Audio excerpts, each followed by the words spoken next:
ولي عهد رمسيس الثاني كان اسمه خعمواس، وبعض الكتابات بتقول خعمويس. خعمواس يعني موسى صاحب العصا او الصولجان الكبير. موسى. ودي زي ما شفنا الفرضية اللي افترضها دكتور محمود سالم، وهو مدرس التاريخ بالجامعة في مصر، حصل على دكتوراه في التاريخ، إن دوت تمثال النبي موسى اسمه خع مواسي، أي موسى صاحب العصا، ومسايق بعصايته طبعا اللي اتقلبت تعبان، اللي هو بيمشي بيها على طول، والعصاية التانية اللي هي الصولجان، صولجان الحكم، لأنه كان ولي عهد رمسيس الثاني.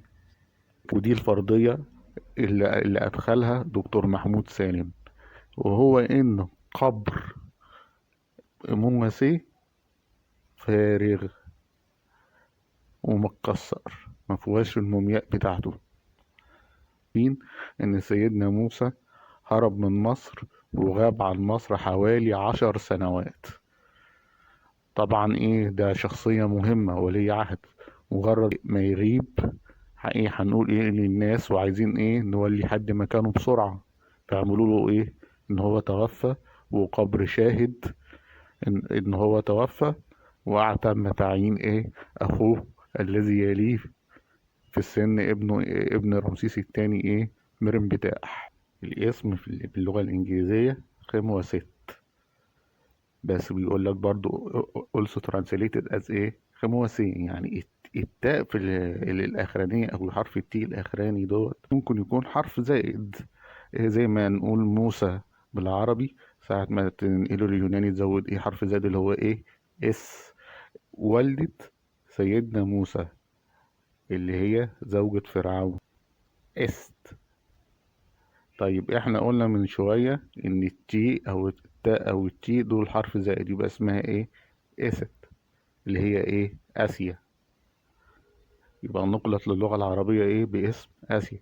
ده الدليل التاني ان الابن اسمه موسى، الام اسمها اسيا. كان عالم مصريات وقصة. وحتة ان موسى عالم مصريات، ان موسى كان يظن نفسه اعلم اهل الارض. ليه؟ قام موسى النبي خطيبا في بني إسرائيل، فسئل أي الناس أعلم فقال أنا أعلم. من موقع ويكيبيديا الإنجليزي، مش هتلاقوه في العربي. إيه من اللي معروف عن موسى، finds a book of powerful magical spells، لقى كتاب فيه قوة سحرية كبيرة. هو كتاب قديم بصفته عالم مصريات. takes the book and becomes cursed. بعد ما خد الكتاب وتعلم القوة السحرية اللي فيه أصبح ملعون. بعدين meets a beautiful woman who seduces him. قابل بنت جميلة جدا، وأغوته بقى بالقوة السحرية، إن هو يكتسب القوة السحرية ديت من خلال قتل أطفاله. طيب احنا كلنا عارفين إن الجميلة اللي قابلها دي تبقى البنت اللي كانت بتمشي على استحياء، واللي سقى لها، رجع بيها وهما معهمش اولاد. اصبح الدعاية ما بين الناس، واحدة جميلة جدا، ومن خلال السحر اللي اتعلمه بقى ملعون. نجحت الست ديت واغوته، وقتل ولاده منها علشان تزيد قواه السحرية دي. وموجودة على ويكي هوت الموقع الإنجليزي. أسطورة تانية برضو منتشرة عنه highly skilled magician، ساحر ذو مواهب عالية جدا. زار ذا لاند اوف ذا، وشاف أقدار الأرواح. من صفاته العظيمة الخلق، الإله الخالق، فيأخذ اسم بتاح اللي هي بقت دلوقتي فتاح، وهي فتاح يا عليم اللي هي بتاح. وكان موسى قبل ما يغيب 10 سنين عن مصر كان كاهن الإله بتاعه، زي ما شفنا إن هو كان عالم مصريات وقس. وكان كان الكاهن الأكبر للإله بتاح، وإن هو يعني الفاتح، فاتح بيفتح بقه بيتكلم. فايه موسى ما جابش حاجة غريبة، انا كاهن الاله بتاعه والاله ايه، والاله كلمني، الاله الفتاح، زي ما شفنا ايه من عالم المصريات استاذ وسيم السيسي. طيب من ايات سيدنا موسى زي ما ورد في القرآن: فأرسلنا عليهم الطوفان والجراد والقمل والضفادع والدم آيات مفصلات. بردية إيباور اللي بيعود تاريخها إلى القرن الثالث عشر قبل الميلاد، اللي هو إيه في عهد إيه رمسيس الثاني. المصائب في كل مكان والدم في كل مكان. كان الدم في أنحاء أرض مصر، تحول النهر إلى دم، كل الماء الذي في النهر تحول إلى دم، عاف الناس شرب الماء وابتعدوا عنه، وانتشر العطش. هذا هو نهرنا ومياه شربنا، هذا مصدر سعادتنا، ماذا عسانا أن نفعل؟ أصبح خراب، خربت الأشجار وماتت ما عادت تثمر. القديمة الجزء الأول من أعجب مكتشفات عالم الآثار بتري في أثناء تنقيبه في تل الرطابة السلطانية رائعة الشكل، مصنوعة من الخزف الأزرق، تحيط بها 19 ضفدعة. يبقى دي الآية التانية اللي وردت في القرآن اللي هي الضفادع. فرعون لما وردت برضه في البردية بس ما قالتش غرق، قالت هو الفرعون قد فقد في ظروف لم يحدث مثلها من قبل.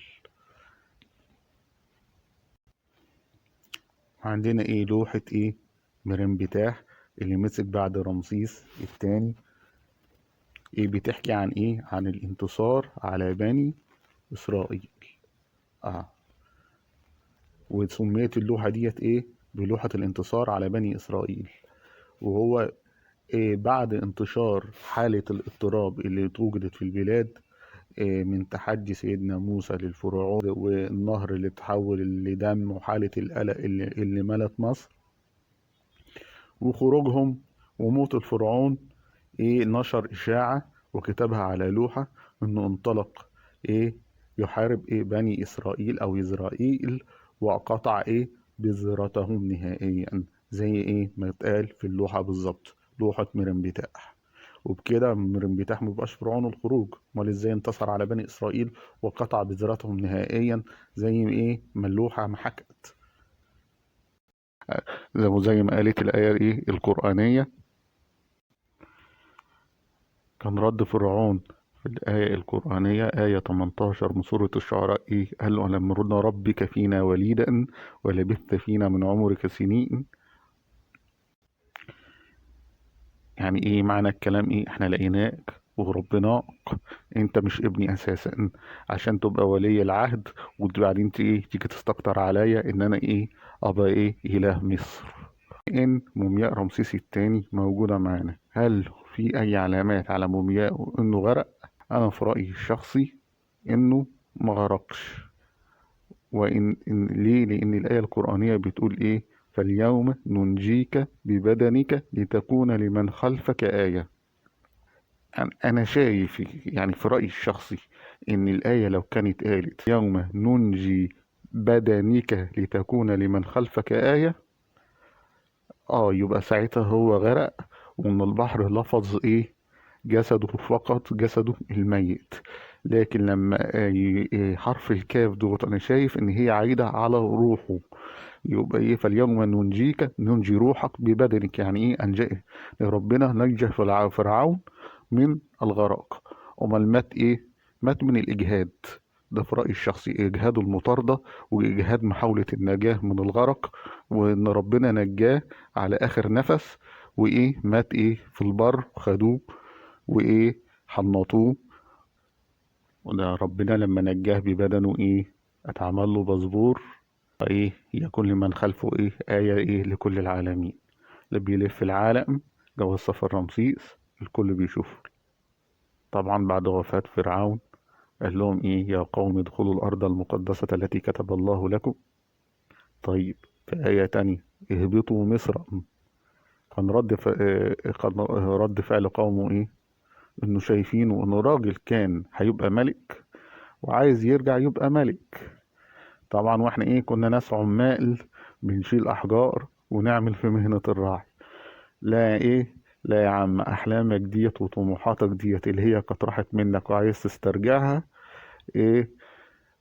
روح انت ايه، اذهب انت وربك فقاتلا انها هنا ايه قاعدون. انت بتقول ان ربنا هو اللي قال لك، طيب روح انت وربنا ايه، روح ايه، روحوا قاتلوا ايه، احنا مش هنقاتل.